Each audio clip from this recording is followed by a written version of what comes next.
Paimon's exhausted. Paimon definitely didn't expect having to float this far after a full day of filming. So, Chevreuse, why did you take us here? Affirmative. It wasn't anything conclusive, but it should show us a clear way forward. Have you ever heard of someone by the name of Emily? Oh, you mean that famous perfumer? She's a good friend of mine. She's lent me her aid several times in the past to resolve some difficult cases. After I discovered the rainbow rose at the scene of the murder, I sent it to her. After all, she's probably the foremost expert on flowers and scents in all of Fontaine. And then? There was nothing remarkable about the flower or the trace amounts of soil left on it. But according to Emily, the rainbow rose left by the killer was derived from a very rare cultivar. Huh. Paimon didn't know that there were different varieties of rainbow rose. Paimon just thought they grew everywhere in the wild. Flowers that are deliberately cultivated will always show some different features from those that bloom in the wild. We already knew that the rose left at the scene belonged to a special cultivar, but with Emily's expertise, we were able to pinpoint the place where it was first picked from. Oh, Paimon gets it now. So whoever first planted that rainbow rose was probably the killer. Precisely. And after we checked what we learned against some sales records from the past, we discovered that there's only one person in all of Fontaine who could grow and sell this specific cultivar. Really? And who is it? It's the novelist. But didn't you say he had an alibi? To be clear, I haven't changed my mind about him. I still don't think he was the one who pulled the trigger. However, that doesn't mean the true culprit never visited him at his home or never purchased a rainbow rose from his garden. Whatever the case, we will have to confirm a number of things with him. So you mean the next place we need to go is... Yes, we're going to pay him a visit at his home.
That should be his house.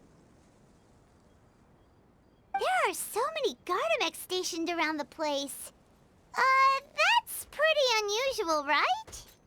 According to what he told me last time we spoke, he hired them so he won't be harassed or disturbed. Huh. So there are a lot of flowers in his garden, but Paimon doesn't think we'll be able to pick one without alerting the Gardamex. Right. Which is exactly why I think there has to be a special connection between him and the killer. So, should we knock? Just wait here for now. I'd like to take care of a number of those Gardamex first. But they're so far away. How are you planning to do that? Don't forget, Paimon, I'm actually the real-life captain of the Musketeers.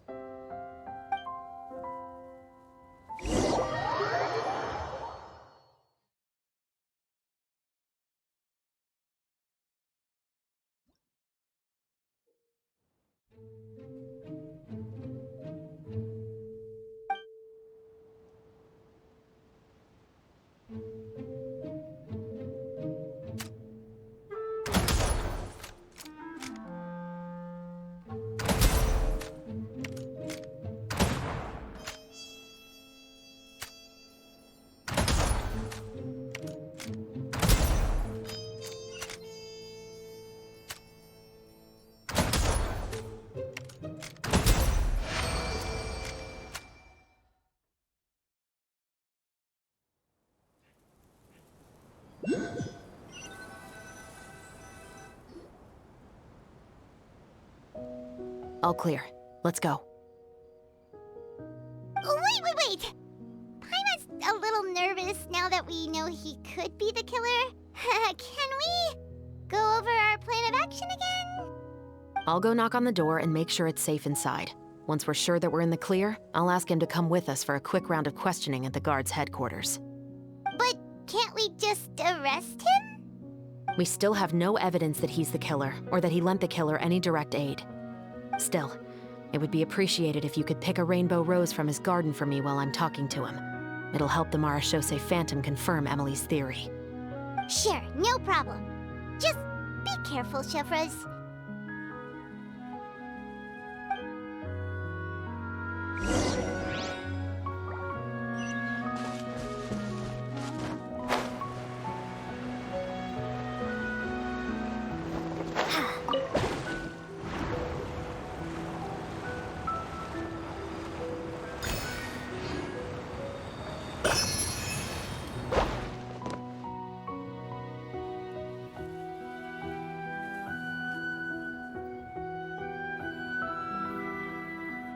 Excuse me, Mr. Baptiste, are you home?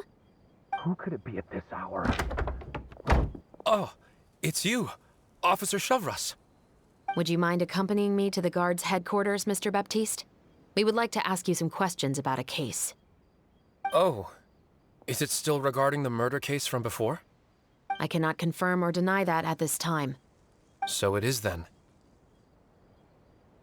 Listen, I need you to come with me, Mr. Baptiste. Miss Chevreuse, I'll save you the trouble. Oh, and you two over there? There's no need for you to pick my flowers either. It's not time for them to bloom yet. Oh! Okay.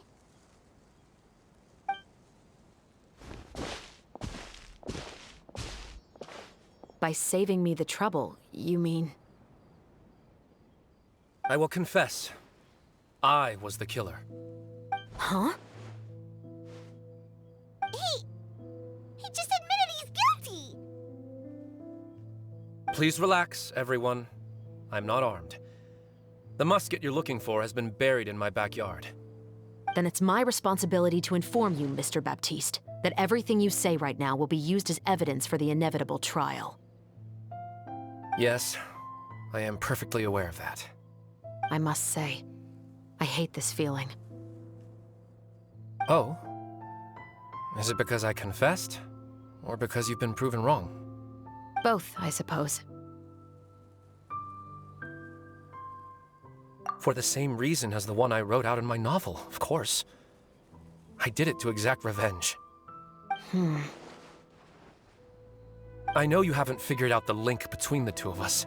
Had you done so, I'd have been taken away to the headquarters a long time ago. But that won't stop me from always remembering his grotesque face. After all, he was the one who killed my mother. Your mother is still healthy and well. You know, I was adopted as a child.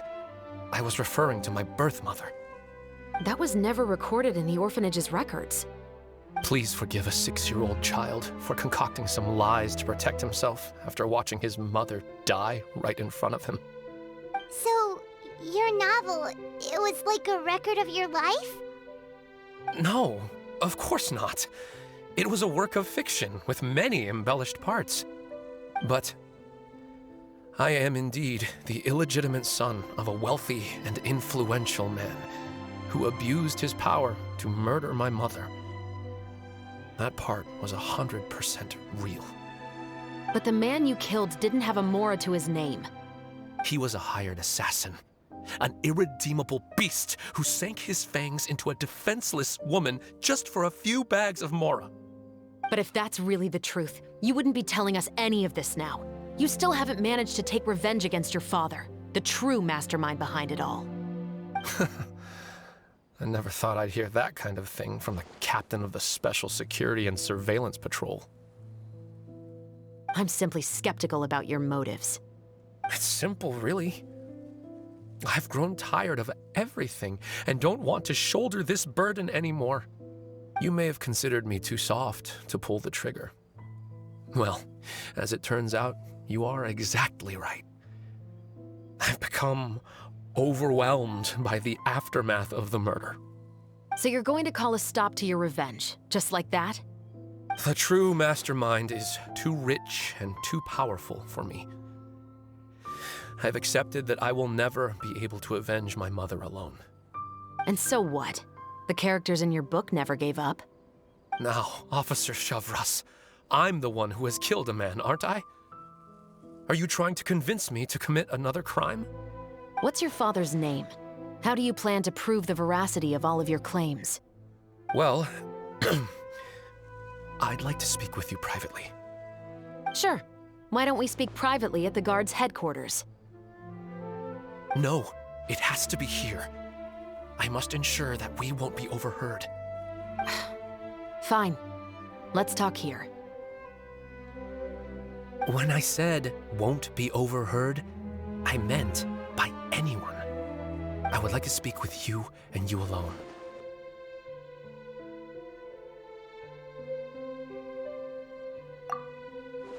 Thanks. I appreciate it.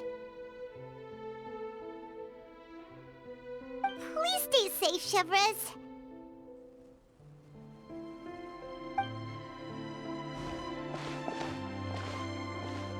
All right, let's hear it. Will you really believe what I'm about to say? Well, that depends on what you're going to tell me. Fair enough. Fair enough. Then listen closely.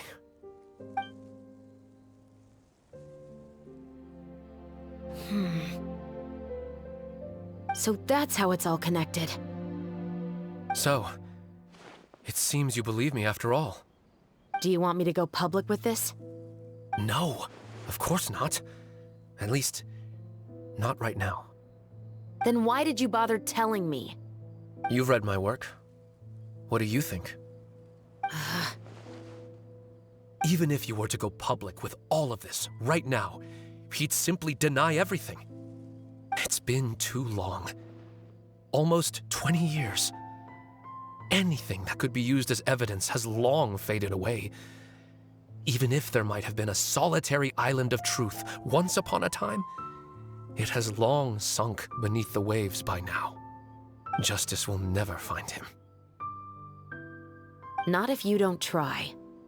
I know that as the captain of the Special Security and Surveillance Patrol, you will always stand on the side of justice. But do you really think a cushy life in prison really constitutes justice for him? I bet he could lead an extremely comfortable life in the fortress of Meripede. What are you trying to say? I've been observing you from a distance. Your portrayal of the musketeer was exquisite. Pull the trigger of justice against him. Let the villain get what he deserves. You want me to let you go so you may complete your revenge? No, Officer Chevreuse. I know that would be impossible. No. What I'd like is for you to perform the deed on my behalf. Oh, Chevreuse sure is taking her time. What could they be talking about anyway?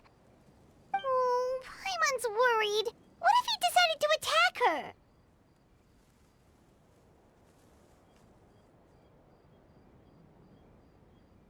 Oh, you do have a point. Still, do you have any idea who the rich person might be? And why the novelist doesn't want us to hear what he's saying to Chevreuse? Sorry to keep you waiting, you two. Hey, how did your talk go? I've already sent someone to escort Baptiste back to the headquarters for questioning. He wasn't lying about the musket. It was indeed buried in his backyard. But what about the name? Did he tell you the name of the rich guy? Yes, he did. But for now, I have to return to the Special Patrol. There are still a few loose ends I need to tie up.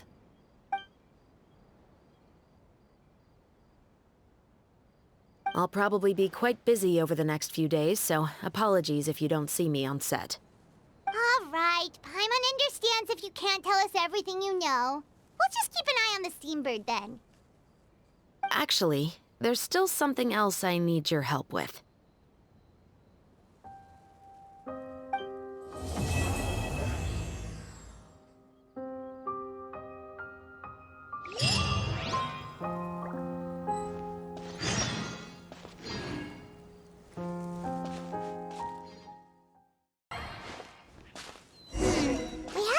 Chevreuse since that night at Baptiste's place.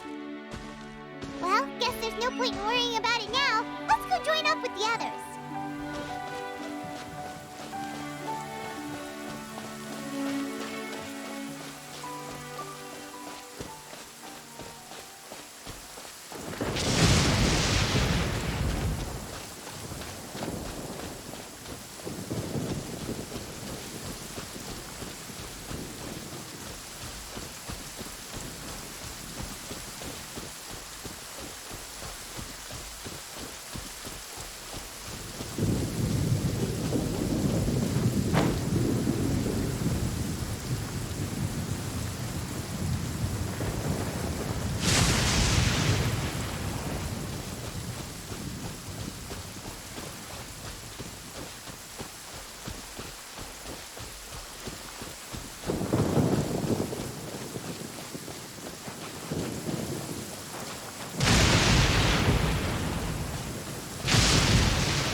Ayaka and I were just talking about you. Is Chevreuse still not joining us today? Probably not. We haven't seen her either. Huh? That's such a pity. Director Farina said that we've only got a few small scenes left before wrapping up the entire thing. She even said that she'll get me into a couple scenes, so everyone will have a chance to shine in front of the camera. We were also planning on having a victory feast once we're all finished filming. You can join us, right? If only Chevreuse was here. I still haven't taken a photo with her. I'm afraid that can't be helped. Those special patrol folks are like phantoms when they've got a case on their hands. But to be honest, I'm even more concerned by what I read in the Steambird earlier this morning. It said that the killer in the murder case was none other than the author of the Two Musketeers. Oh yeah, I heard about that too. He came forward and confessed his crimes, but gave no explanation as to why he pulled the trigger. We didn't know about this case at all when we joined the film. Is it going to affect the reception of our work? From a pure publicity standpoint, this will draw a lot more attention to our film. I have to say, though, that no director can be perfectly comfortable with garnering attention through means other than artistic skill. To be fair, I feel like that ship sailed the moment you allowed yourself to be named as the director on our posters. It's not my fault that I'm super popular. What was that saying again? My popularity has, Sunk to an all-time low? spread to the four corners of Teyvat.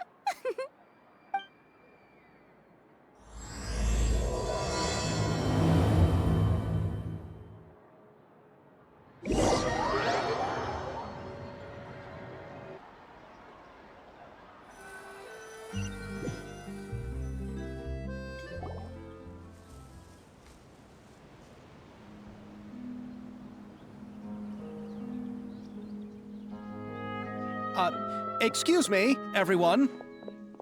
Xavier! Feels like it's been ages since we last saw you. I've been talking non-stop with the Film Association, and I'm absolutely swamped trying to coordinate the film's marketing. So forgive me for not being around more often, but please believe me when I say that I will make sure everyone's hard work gets the exposure it deserves. Oh, seems like you've been fighting your own battles. Yes, that's one way to put it. Oh, and before we begin the final round of filming, please allow me to finally introduce you to the original investor of our film, Mr. Morris. A pleasure to meet you all. Yes, glad to make your acquaintance, Mr. Morris. We've heard about the issues you've encountered with your financial situation, and genuinely hope that things have taken a turn for the better. Oh, well, the situation has indeed improved somewhat. Don't worry, Mr. Morris. Accidents and last-minute challenges happen all the time. There's no need to blame yourself over it. The good news is that we're almost done filming now, and I would even say that this is the best story I've ever seen. Is that so? I say that's great news. All right, now that we've gotten all the pleasantries out of the way, let's get this show on the road. We'll mostly be filming typical people and scenery from the streets today to improve the sense of environmental ambiance in some parts of the film. Oh, and there'll be a cameo for Mr. Kamisato and Miss Yoimiya as well. They'll be used to show outsider perspectives on the fates of the Two Musketeers. That's right. Ayato should be here any minute. Excellent! Then let's start with the scenery shots. Camera and clapper loader, you're up. Yep, we'll be ready. Remember, all we need are some wide zoom shots of the streets. If you happen to find some particularly lovely patches of flowers and grass, feel free to grab some close-ups of those as well. Ready? Lights! Camera! Action! Okay, now move the camera slowly. Try to focus on that flower.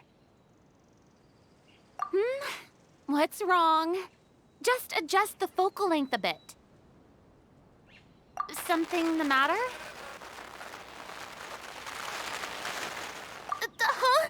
But wasn't it working fine for all the days before? Veronique, can we try a different camera? No problem. How about this one? All right, let's give it another try. Lights! Camera! Action!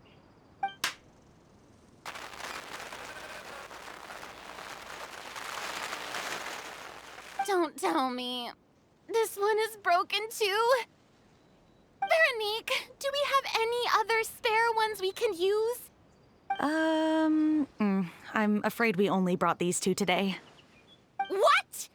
Then go find a workshop to get them repaired right away. Oh, and you too, Bono. Go find our spare camera in the warehouse and bring it back to the set. On it. Greetings, everyone. My apologies for the delay. Is something the matter, Ayaka? It seems like there are some issues with the filming equipment today. We're stuck for the moment. I see. Well, let's not just stand here twiddling our thumbs. Actors, to the makeup booth.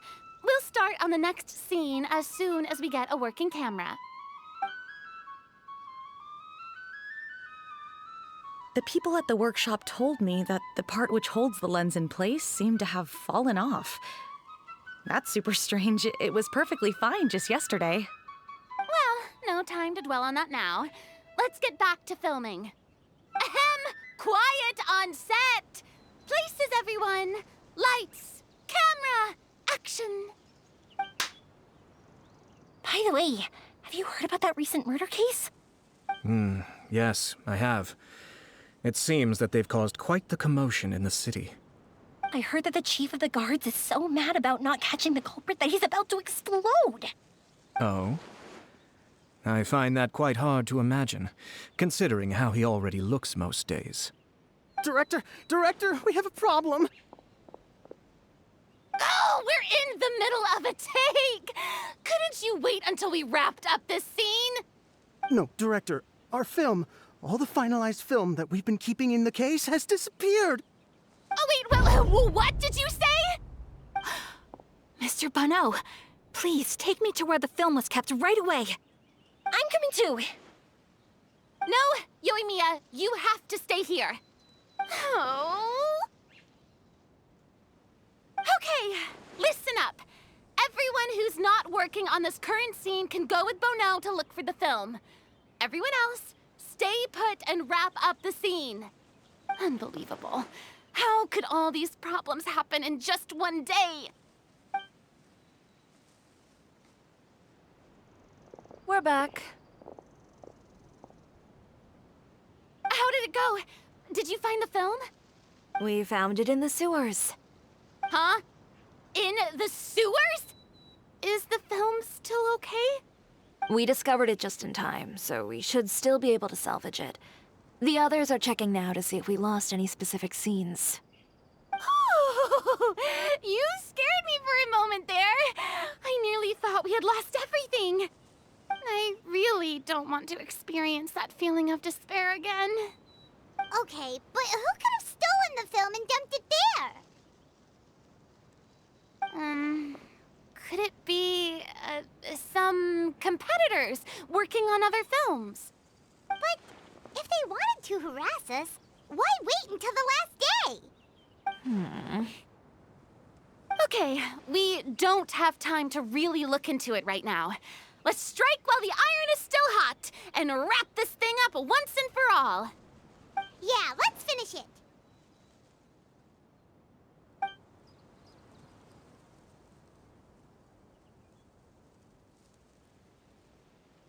I would like to officially announce that our entry to the festival, The Two Musketeers, has now concluded filming!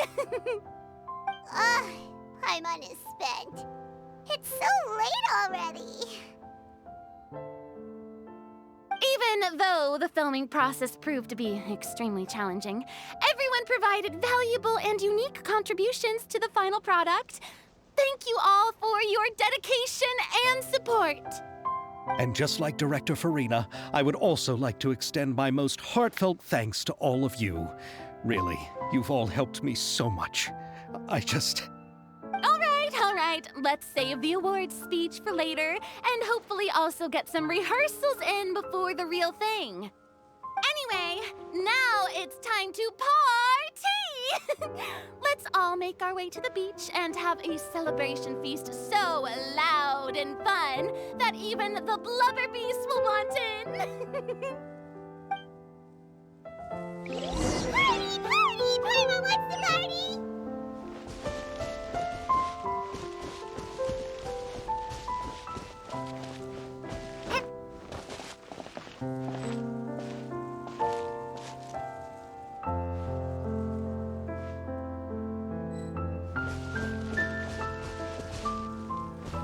Whoa, this place is hopping.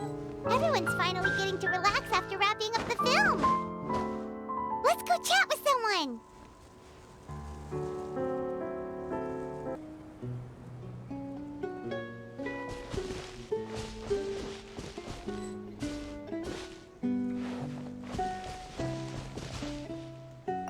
Have you ever seen a fireworks show, Mr. Morris? It's pretty amazing. I'm afraid I haven't, but I'll take your word for it.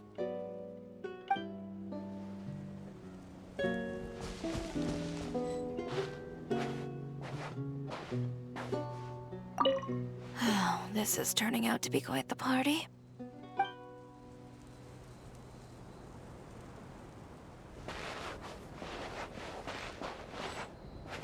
I was thinking, if this film turns out to be a success, could I ask the two of you to stay and be a part of my crew? Of course, I'll definitely increase the pay for next time. I'd be more than happy to, Mr. Xavier. Thank you for the offer, Mr. Xavier. But I've made some plans to go on a journey to the other nations once the festival is over. Is that so? Well, then in that case, bon voyage, Miss Veronique. Please feel free to get in touch once you've returned to Fontaine.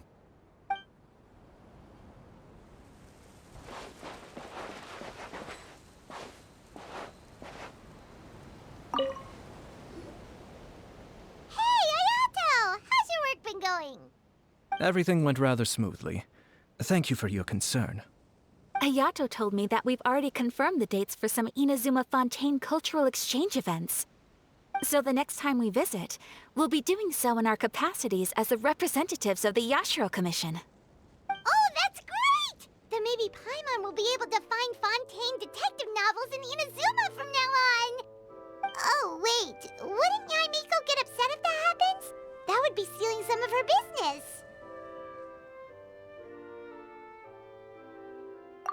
You've got a point. She's always complaining that light novels have become bland and too predictable after all. The cultural exchange won't only feature literatures of both nations, of course. We have also made plans for cross-cultural engagements in the fields of gourmet cuisine, toy making, and artisan craftsmanship. Whoa! Paimon's getting super excited now! When the time comes, be sure to visit and participate in all the events.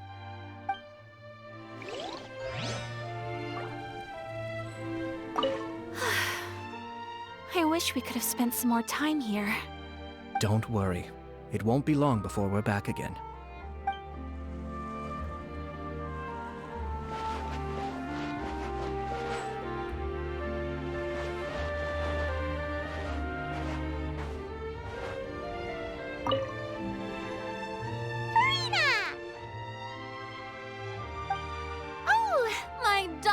Clapper loader and camera operator, you've both worked really hard. Paimon thinks you worked even harder than us. Honestly, Paimon was getting a little tired of playing with the clapperboard by the end of it. Worst of all, Paimon started having dreams of you shouting, "Lights, camera, action!" into Paimon's ears. The actual dream can't even start until you've yelled that. Hey, if anything, shouldn't I be more grand and delightful in your dreams? We've been through so much together, and that's how your brain remembers me? That's not Paimon's fault. We've just used the clapperboard too much lately. Anyway, what's most important is that we wrapped the film. I'm pretty confident that we'll take first prize. Hey, no need to mention the official name. Wait, now that you mention it, if we did win the prize, would Farina just get a statue of herself? Come on, I don't need that kind of attention.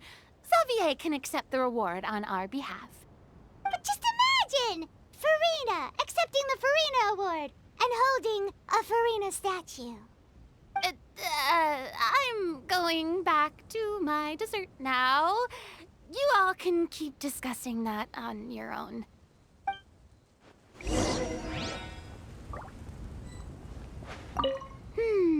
What kind of dessert should I try next?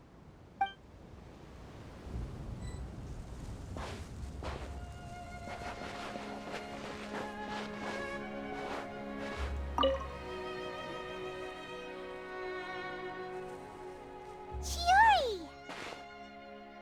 Hey, you two. Are you not really into these kinds of big social occasions? Not particularly.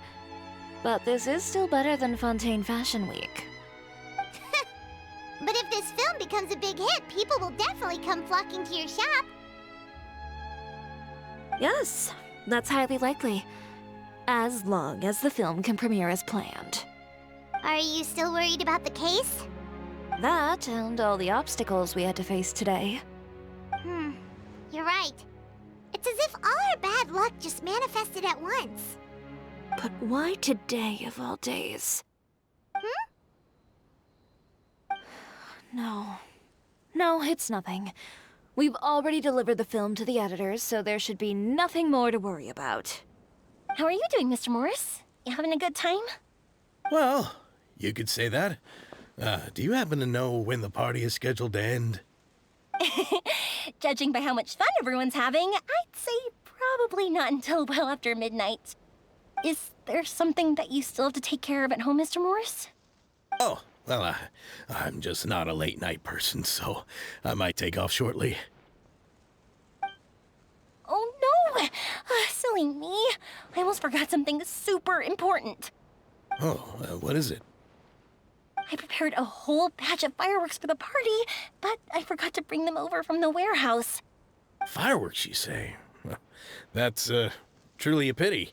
Sorry things didn't go as planned. Could you help me carry them over, Mr. Morris? I won't be able to fetch all of them by myself. Me? Are you sure that you can't find anyone else? I just wanted to make this a surprise for everyone. The warehouse isn't far from here. We'll be there in no time. Pretty please, Mr. Morris. These are some of the best fireworks I've ever made.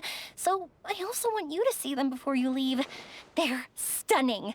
I promise that they'll be a once-in-a-lifetime experience that you'll never forget. But... It's okay. Just come with me. If we're sneaky enough, nobody else will see us leaving. All right. The warehouse is right over here. I moved the fireworks there in advance, so it shouldn't be too much work bringing them back. It's still a ways away from the party. Sorry about that, Mr. Morris. It's probably because I'm used to carrying fireworks all the time, so it doesn't feel like a lot of work to me.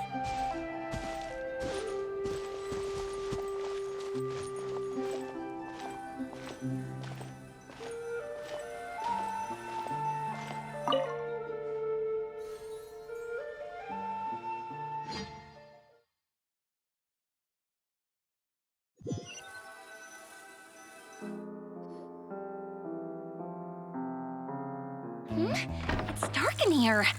Wait here, Mr. Morris. I think the light switch should be somewhere over here. Why did I have to get roped into this? What was that?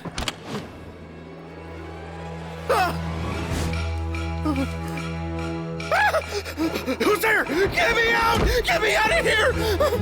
Did you really think you'd get away, Morris?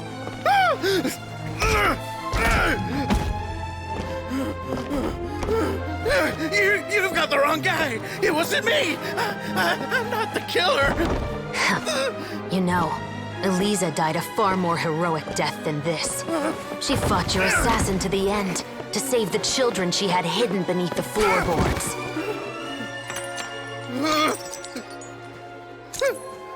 That is Eliza's pendant. The one with a photo of you two inside. The one you gave her. Ring any bells? It's a fake! It has to be! There's no way! No way your assassin didn't destroy it, you mean?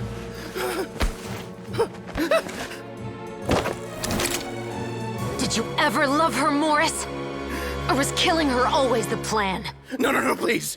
Listen to me. I told Eliza to keep us a secret. I paid her plenty for her silence. I never thought she'd keep the child.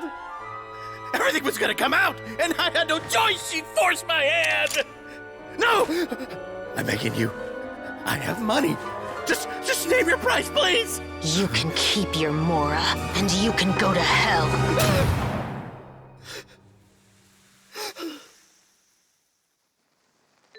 I'm Captain Chevreuse of the Special Patrol. Morris, you're under arrest for Eliza's murder. Huh?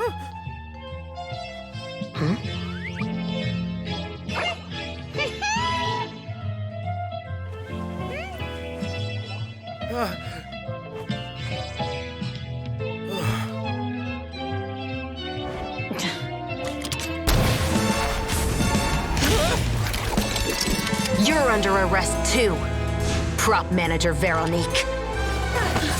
Or perhaps I should call you the Second Musketeer.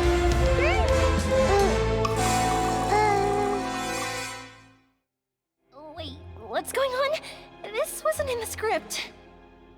Drop the gun, Veronique. Why? Why would you keep me from exacting revenge on this heartless monster? Drop your weapon. This is my final warning.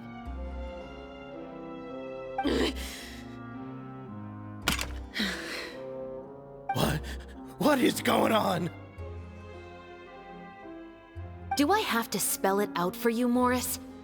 Everything that took place just now was staged to get you to confess the truth. But this last part is all improv, of course.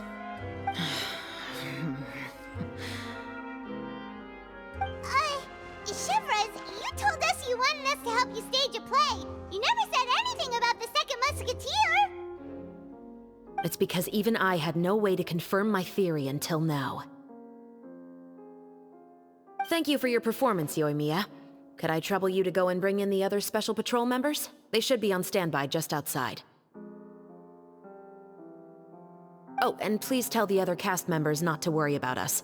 We'll be rejoining them shortly. On it!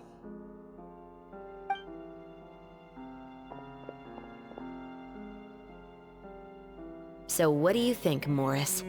Care to talk about what happened 20 years ago? My patience is limited, you know. Don't force me to take you back to the interrogation room.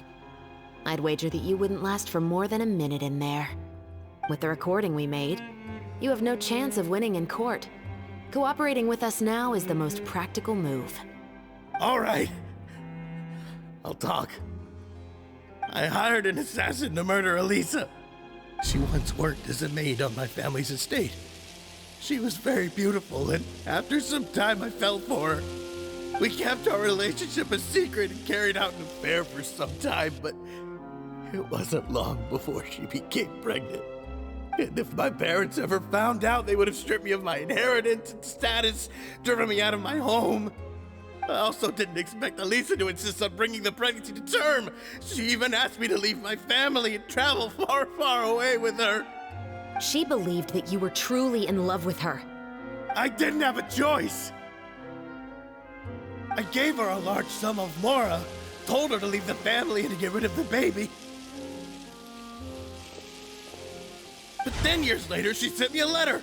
There were photos of 2 children, and she even asked if I could find some time to visit them. Huh? 2 children? Paimon thought Baptiste was the only... you mean... Even if she had the children against your will, you could have just ignored the letter entirely. Why kill her? I had just gotten engaged to be married to an heiress from another wealthy family. So if anyone were to find out about Elisa, my life would be completely ruined. I didn't have a choice. No. You always had a choice. You just made the wrong choice. Again. Do you know how it feels to watch your mother be killed right in front of you? My brother and I were hardly even school age yet. We were hidden beneath the floorboards, grasping each other's hands like a lifeline.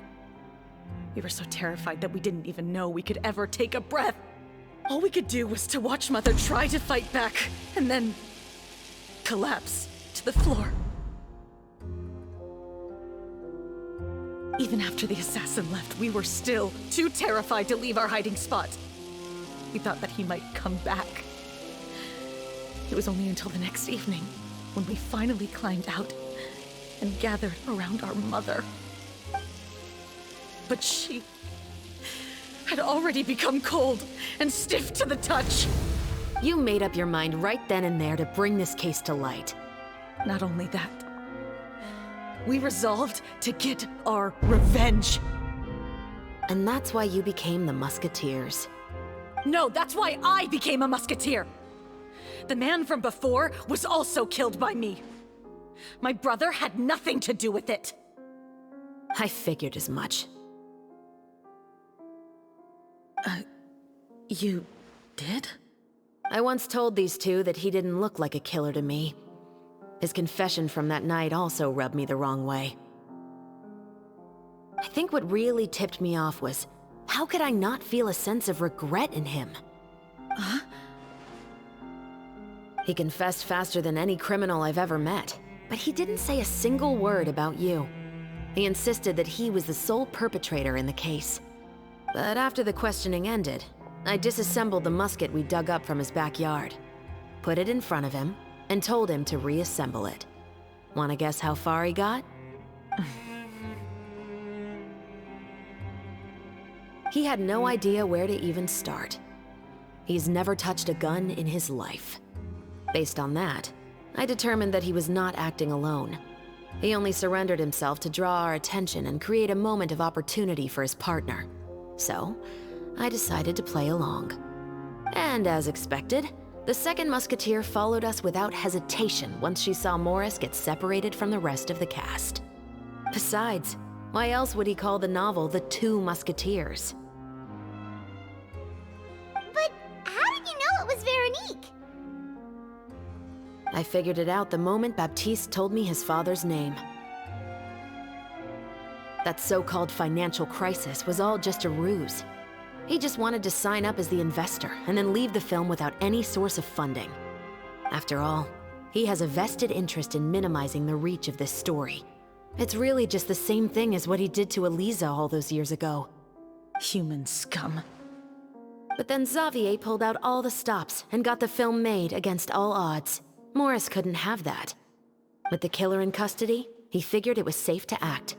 And so he came to visit the set today, just as I expected. Wait, so you were behind all those mishaps today?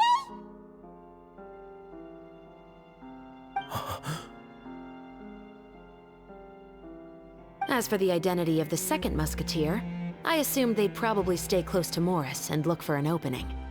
And if they already knew that Morris was the film's investor, then that narrowed the list of potential suspects as well. Furthermore, being the props manager would allow the culprit to avoid scrutiny by purchasing mechanical parts in the name of the crew. With that hypothesis in mind, I went back to check Baptiste's orphanage adoption records. Guess whose name I saw on the same page, just a few lines from his. My brother. He trusted you. As in, he trusted me to perform the deed on his behalf? He trusted you to stand on the side of justice. I am. I thought you could do it as well. Oh, the look on your face when you told him to go to hell. I really thought you'd put a bullet in his brain. You know what he has done. Are you telling me that you'd rather see him spend the rest of his life living like a king in the fortress of Meripede? I will never be able to forget the feeling of my mother's cold, lifeless hands. And you would call this ending fair? Is this what you call justice?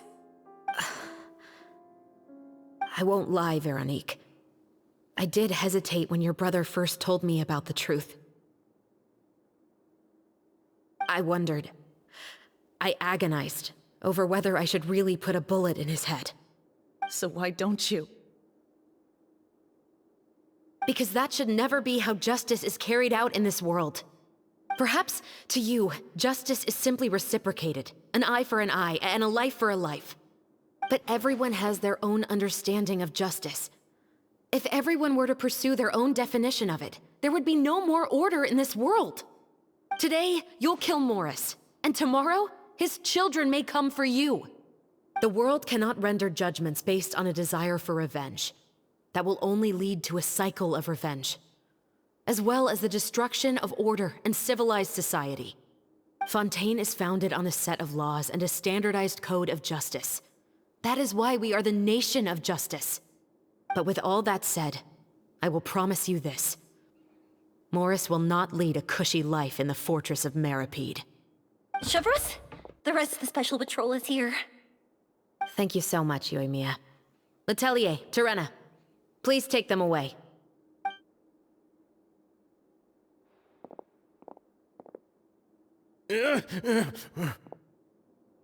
I still can't agree with your reasoning. I know. Justice has not been delivered. At least, not today.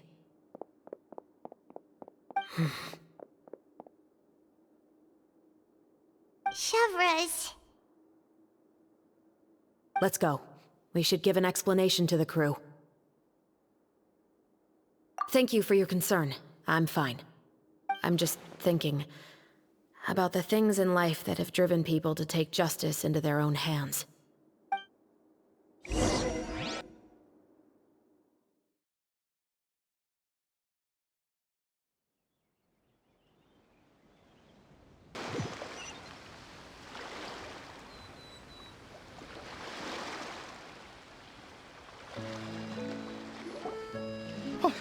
Who would have thought Morris would turn out to be... I'm at a loss of words. How could he have done something like this? I'm just glad that you're all safe and sound. Who knew that such a labyrinth of cases would be behind this story? Well, what should we do now? We have a finished film, of course, but should we still go ahead with the premiere? What do you mean? Shouldn't you be even more motivated to spread the word now that you've learned the truth? Chiori is right. I'd also like more people to see this story for themselves. But the real ending of the story seems to have deviated somewhat from the one in the script. Is that still acceptable to you, Miss Chevreuse? The call is yours. We still have time to reshoot an ending if that's what you'd like. No, it's fine as is. I like what we have for the catharsis. Romanticism is what gives works of art their appeal. Fiction is able to explore means of restitution that could never work in real life. Just like the real world, the world of stories also has its own set of rules and justice.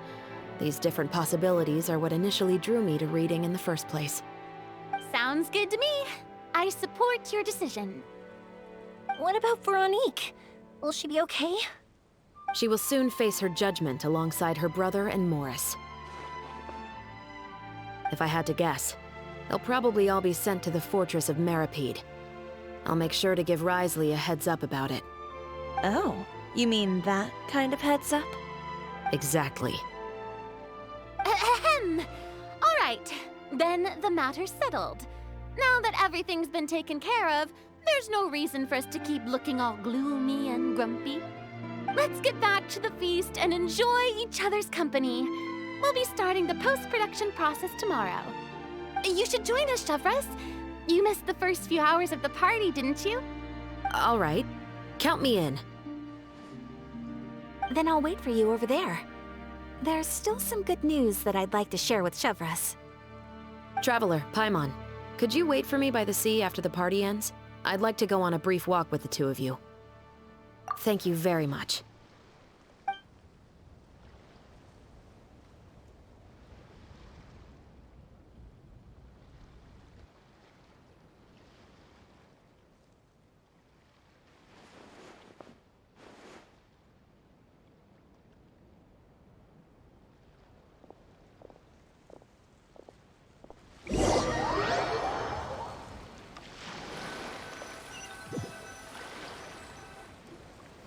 Sorry for the wait.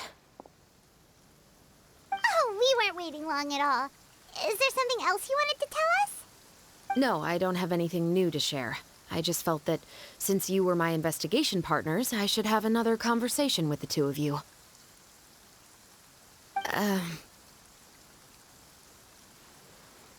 Traveler, how would you have responded to Baptiste's request if you were in my shoes?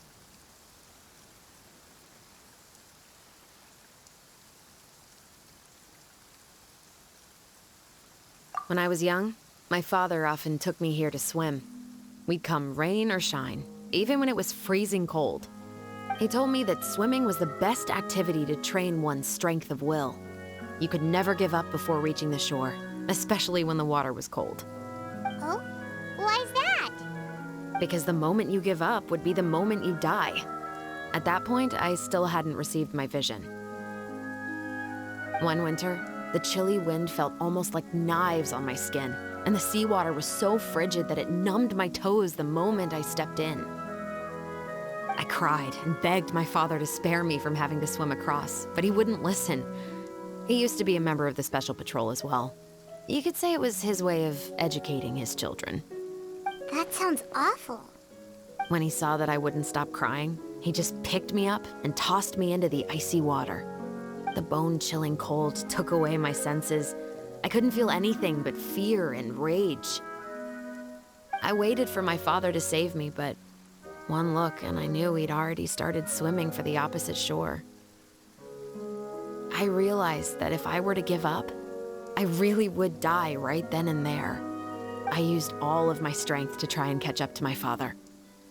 Those few minutes felt longer than my whole life up until that point. I did, however, make it to the other side.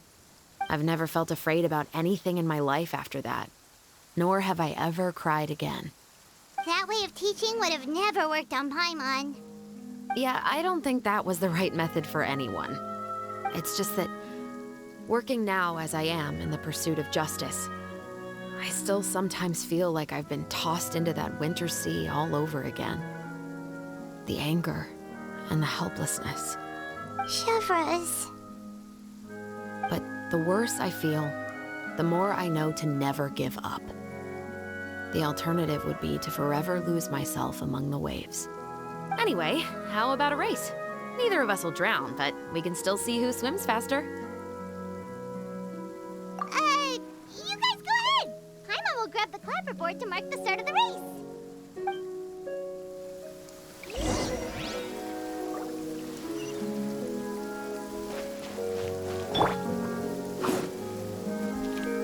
Stop right there!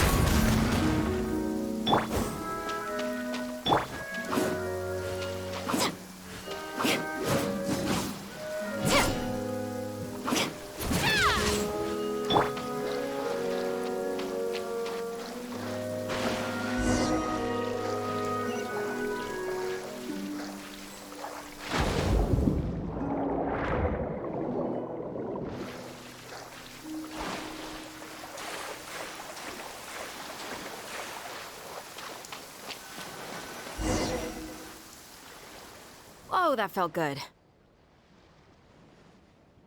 You were so fast in the water, Chevreuse. You were swimming even faster than Paimon can fly. So, about the Special Patrol, did you join because of your dad? Partly, but I'd say I was more inspired by the heroes I read about in stories growing up. Oh, so it's due to your love of stories. Of course, it was only after I joined the Special Patrol that I learned that truth is often stranger than fiction. Come on, let's walk a bit more.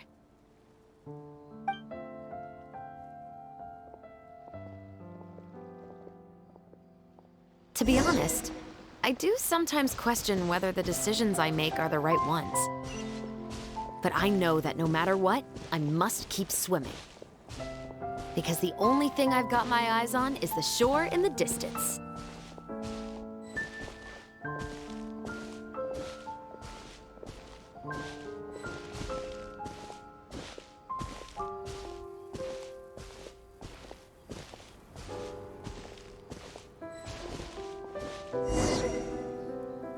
Thank you for coming on this walk with me. I feel a lot better after getting all that off my chest. Huh. We're nearly back at Baptiste's house. Huh. You're right. I didn't realize we were so close. He really did plant a lot of flowers. It's just like how he described it in the story. Huh? Wait. Paimon, Traveler, look! The rainbow roses in the garden. They're in full bloom now.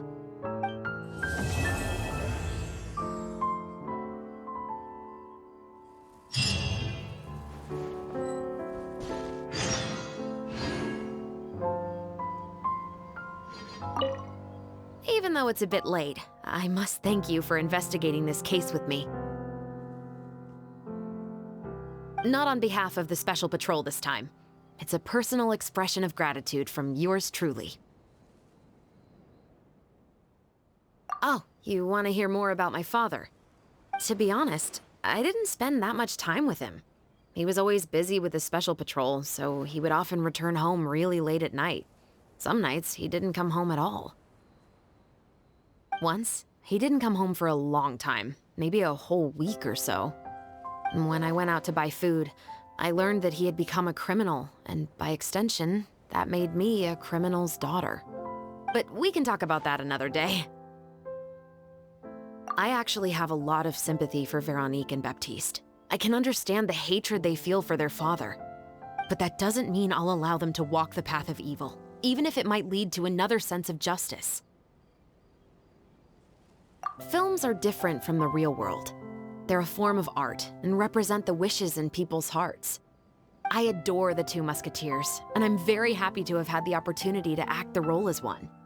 I can't wait to catch the film when it premieres in the Opera House. I'm looking forward to seeing the audience's reaction to the climactic ending.